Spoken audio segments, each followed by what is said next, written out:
Hello and welcome to my Music Theory for Guitarists series.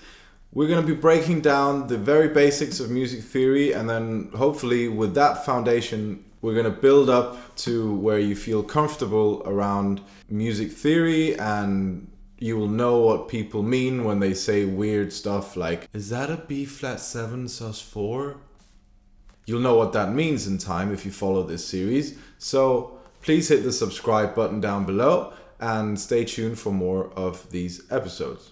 The first thing we need to look at is the major scale. What you need to remember is that I know it seems terrifying, music theory in general, but there are only 7 notes to work with, okay? And if you understand them, you can understand pretty much anything. The 7 notes are A, B, C, D, E, F, G.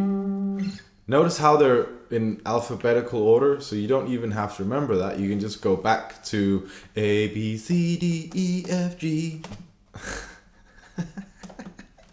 So we're going to take those 7 notes and we're going to turn them into our C major scale. So we're going to start on C, and then we're going to just start this pattern. Instead of going A, B, C, D, E, F, G, we're going to go C, D, E, F, G, A, B, and then C to finish it again. Okay, so we're gonna go C, D, E, F, G, A, B, C. Alright, so that's a little cumbersome playing it all the way up the neck like that, so you want to rearrange it into a position where you can just play it. So you can go down here. So what I'm doing there is the 3rd fret of the A string, 5th fret of the A string, 2nd fret of the D string, 3rd fret of the D string, 5th fret of the D string, 2nd fret of the G string, 4th fret of the G string, 5th fret of the G string to complete the octave. Ha.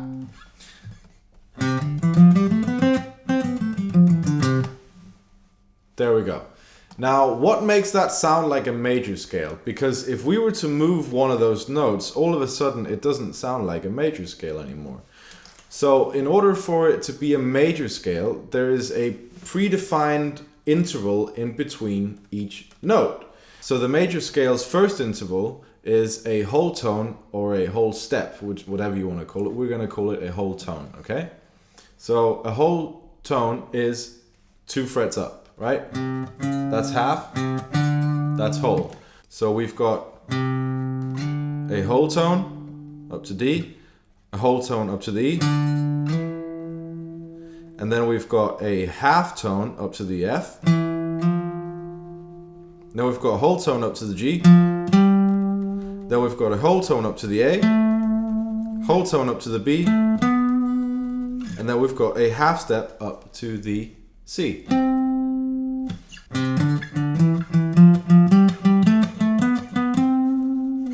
And that's why it sounds major. It's because of those predefined intervals, right? So the advantage that we have on the guitar as opposed to other instruments like the piano or something is that if we know how to play a major scale here in C major, we can also go and play E flat major to start on the E flat.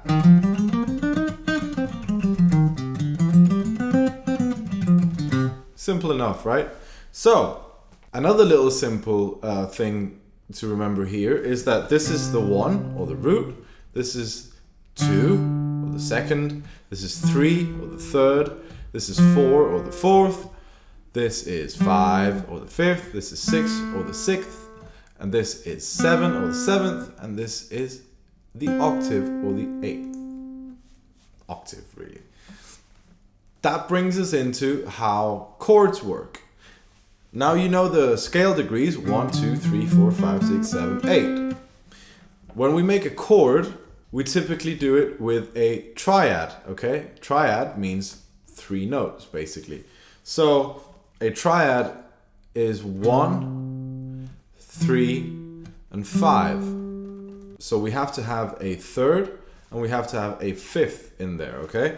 In C, we're going to find the 3rd. We're going to go 1, 2, 3. That is the 3rd, okay? Now we need to find the 5th.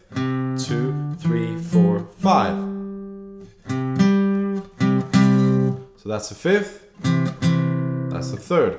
Now we need those three notes together, so we can't play them like this.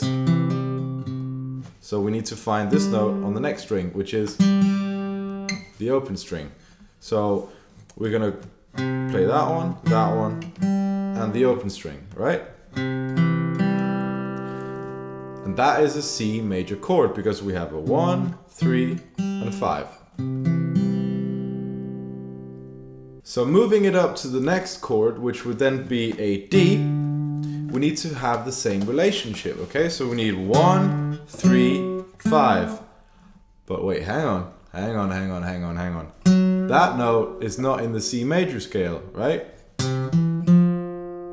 That note is though, so we need to move that one back to that one. And then we're gonna have the 5th. Can't play that there, so we'll play it there. So we're gonna go 1, 3, 5. Now, this is what makes it a minor chord because the 3 is flattened, so we have a flat 3. That gives it the minor sound because of the relation of the third to the root note, which is a minor third. Right? Major third, minor third. Right? So the second chord is always minor in any key. So now we need to find the next chord, which is going to be an E. And it's the same thing, we find the third. That note is not in the C major scale because this is a G sharp. So we need to make it a G. And then the 5th. This is also a minor chord. So the third chord in a scale is also a minor chord. Now we move up to the next one, which is an F. And we're going to try the major third. That's an A. That fits in our scale. So we can use that one and then the 5th, right? So F major. So the 4th chord in all major scales is a major. Now let's move up from the 4th to the 5th. I'm going to try that again. 1, 3. That's a B. That fits in our C major scale. And the 5th. That fits too. So, and that's a G major. The 5th chord of the major scale is always a major chord. So let's move from the 5th up to the 6th. The A. So C sharp, that's not going to go into C major. So we need to make that flat down to C and then the 5th, right? So we go 6th chord is always a minor. Now move up to the B. This is where it gets a little bit interesting. So the B, we can't have the E flat in there. So we need to make that a D, right? So now we need to find the 5th. We can't have an F sharp in there because it needs to be an F. So this is the 5. But this time, because we moved that one down as well, it's a flat 5. So it's a 1, flat 3, flat 5. That's a diminished chord. And then we're back to C. Obviously, it's not very practical playing them all like that. So if you're in the key of C major, you're playing down here. C, D minor, E minor, F major, G major, A minor, B diminished, C major. And those are all the chords in the major scale. It goes major, minor, minor, major, major, minor, diminished. It's just one of those things that you gotta remember. That's it for the first installment. I hope that made some sort of sense to you. Please go back and rewatch these parts over and over again.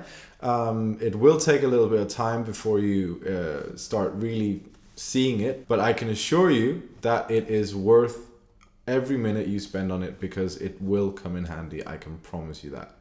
Thank you very much for watching.